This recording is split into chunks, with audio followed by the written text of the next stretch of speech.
the PWHL playoffs. I mean, we saw the longest game in history. We also saw the most goals ever scored in a game. Karissa, what a doozy that was. Yeah, I mean, I was just like kind of looking like this the whole time as the puck was going back and forth. I had to get a snack. I know during the Montreal Ottawa game, I had to get up and do some stretching. I can't imagine how those players felt, Britt. That is a long one. I know, it's so funny as fans, we're being like, oh, I'm so tired. Like, and then you're thinking about what they are going through as players on the ice. Absolutely brutal. It took almost 7 periods of hockey to decide this one. Of course, Montreal getting their first win of the playoffs, which was a really meaningful one. I wanted to ask you, Karissa, how does this bode for them? What did we learn about them as a team after this performance? Yeah, I mean, you see them go out with a 2-0 lead, and then Brianne Jenner comes back, to seal it and score the buzzer beater to tie it and send it into overtime. And there was something interesting that head coach Corey Chevry mentioned after the game. She said usually when that happens in the last minute of a game, your team isn't coming out on the right side of it, right? Like it kind of drains your momentum a little bit. But they went into overtime, and I mean, Renee Desbiens had a heck of a game as she has so many times. 65 shots faced, I think it was, which is an insane number. I think that's a record too. Someone can correct me if I'm wrong, but they just had that kind of resiliency, which was the word that Corey Chevry used. And I think about last year's triple overtime loss in the playoffs, Brit. So game 2 against Boston, Montreal did not come out on the right side of that one. And I remember just, in the post game after, the players were just drained and they were just defeated. And I think that was a real turning point in that series against Boston. And for Montreal, I mean, it is their 5th playoff game and the first victory. They haven't been bad in the playoffs. They lost the first 4 games by 1 goal each every time, and 3 of those were in overtime, right? So they've been right there kind of knocking on the door. And I think that this is going to give them a lot of momentum. I think it could be a game changer for the Victoire in this series. Yeah, and so many takeaways for this. I mean, Karissa, you mentioned it, but the hours you're putting on an ice, quadruple overtime. Erin Ambrose racks up almost an hour worth of playing. We know the D are out there constantly and having to kind of serve, you're conserving your energy as best you can, but also any little slip up can change this entire thing wide open. I do want to give a special shout out, though, to the Charge because a phenomenal performance for them. They put 65 shots on net over the game. They head back home now with a split against a top team in the league, but this loss has to be heartbreaking. I mean, the difference between a 1-1 series and a 2-0 series against one of the strongest teams. Talk to me a little bit about what you believe will happen for Ottawa now and how this may affect them. Yeah, and just before we get to Ottawa, you mentioned Erin Ambrose, who played 58 minutes this year. She played 61 minutes in a triple overtime last year. And so I just want to mention that because I think it does kind of speak to the team's depth. Obviously, 58 minutes is like a really long time, and I'm sure she's very sore today. But, drafting Kayla Barnes last year, able to bring her in. She played more than 50 minutes last night. I do think Montreal's depth was on display, even their 4th line.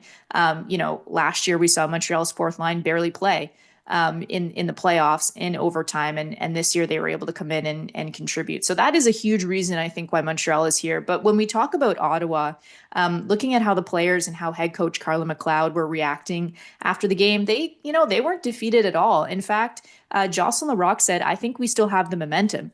Now you can debate that and maybe Montreal would disagree. In fact, I think they probably would disagree, but they stuck with it. And I think they're going to be very happy to come out of Montreal with a split. Like Montreal's crowd is not easy to play in front of. I saw a clip last night, everybody leaving the game after 4 overtimes, and they were like cheering and chanting, like they were not tired at all. They still had all kinds of energy, and you could hear them throughout the game too, right? Like they were in it. Obviously they weren't on the ice skating, but like they weren't tired. So I think it's actually, not a bad result for Ottawa to come out with a split. And I think going forward, it's just a matter of kind of continuing to play that relentless game, which is the word I would describe the Charge when they're at their best. Yeah, and I know it's said a lot in hockey, but there is kind of that if they started this series and you told them you got a 1-1 split and you're headed home to play, they probably would have taken that outcome. They probably would have been thrilled with it. And moving forward, it's all learning, it's all adjusting and having to adapt on the fly with those emotions. Oh my goodness, I hope they all had a really good sleep last night. Later in the day, we did get to watch the Toronto Scepters face the Minnesota Frost. Scepters scored 5 goals, and yet were the losers of this game. A 5-7 victory for the Minnesota Frost, the highest scoring game in history. What does Toronto need to do to beat those reigning champions and get themselves back in this? Yeah, I mean, usually when you score 5 goals, you come out on the right side of it, right? So, I mean, first of all, defensively, Minnesota had a lot of slot opportunities yesterday, and so I think they're going to want to clean that up. Like, you're not going to want to give Minnesota quite as many good looks as they had in that game. So that's on the defense, but certainly, you have to talk about the goaltending as well. It's certainly got to be better, and there are a few goals there that I think, you expect your goaltender to stop, and that I'm sure Kristen Campbell would want back.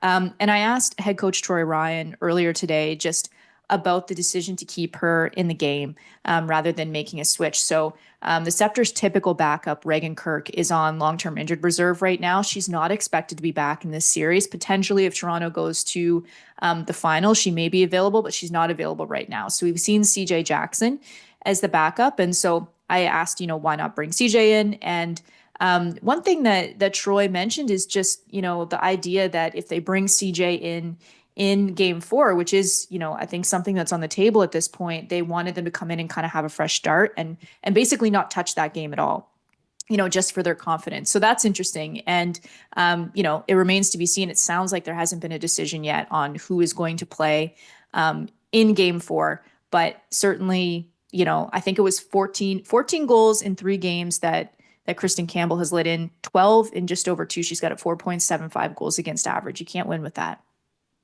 Yeah, and it was a tough start for Campbell, as you mentioned. I mean, there were 3 goals let in within that first period, and I do love seeing the goalie camaraderie. I saw CJ really comfort her and give that pep talk, and knowing that, on the other side of that is CJ maybe having to jump in there. But it is really cool to see them support each other and understand that mental and physical balance between being a goaltender and having to be on and not let those losses kind of get the best of you.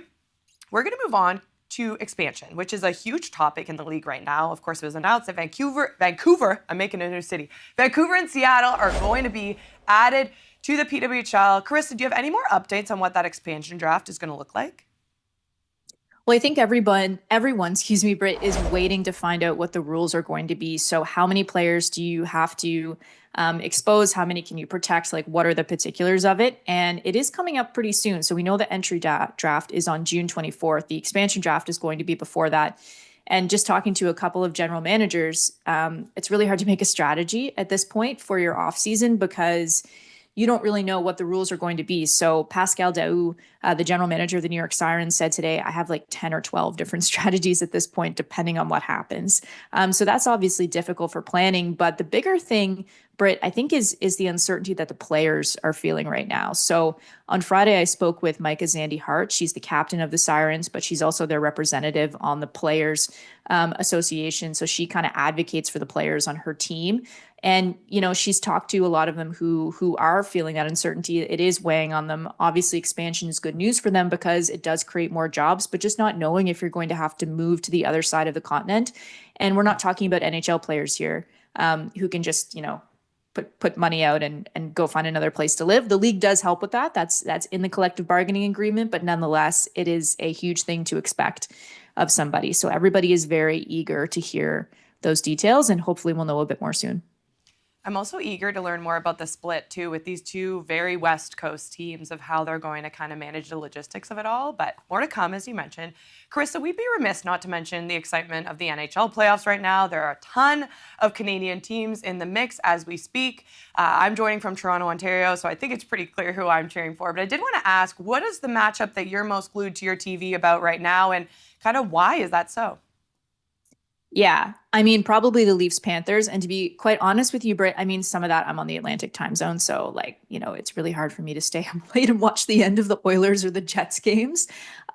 So yeah, I mean, I've seen all of the Leafs Panthers games, and, it looked at the beginning of the series like this was really a different Leafs team. I mean, they're obviously more defensively sound than they were last season. And I think just tougher than Leaf teams we've seen in the past. And you look at somebody like Chris Tanev, who just eats pucks, right? Like he blocks like a bajillion shots. And that's, I think, exactly the kind of player they needed in the postseason. But, they had that golden opportunity in overtime in game 3 to make it a 3-0 series and, didn't take it. And now they're going back to Toronto with the split. I mean, they've got home ice advantage, so that's a huge help. But, you start to wonder, like, maybe are those playoff demons coming back? Like those demons, what was the quote? They're in their heads, they're under their beds, they're in their cars, they're everywhere. So it's like, I don't know. Are these the Leafs of years past, or is this a new team? What do you think, Britt? I mean, I'm always on the side of positive. I try my best. Like there could be, well, now especially after that Winnipeg unbelievable finish the other night. All I need is 6 seconds, 1.8 seconds, and the game can be a completely different showing. So I'm always on side positive. I do agree. All it takes is if the Leafs can win every single home game, then all good. So I'm staying firm to that thought. I think having an extra day off in between will be a nice reset. But the Edmonton Oilers too, Karissa, are making things interesting as well. Absolutely. And just to have 3 Canadian teams in the second round of the NHL playoffs. And then obviously we have 3 Canadian teams in PWHL playoffs too. So I think just a really cool and fun time for Canadian hockey fans. It's such a fun time, and that's exactly how I wanted to end it. So, Karissa, thank you. I love chatting hockey with you. I love chatting about anything, but specifically the sport that you are so passionate about. So, thanks for your time today. And yeah, good luck to all the Canadian teams. We're all rooting for you. It's always a pleasure, Britt.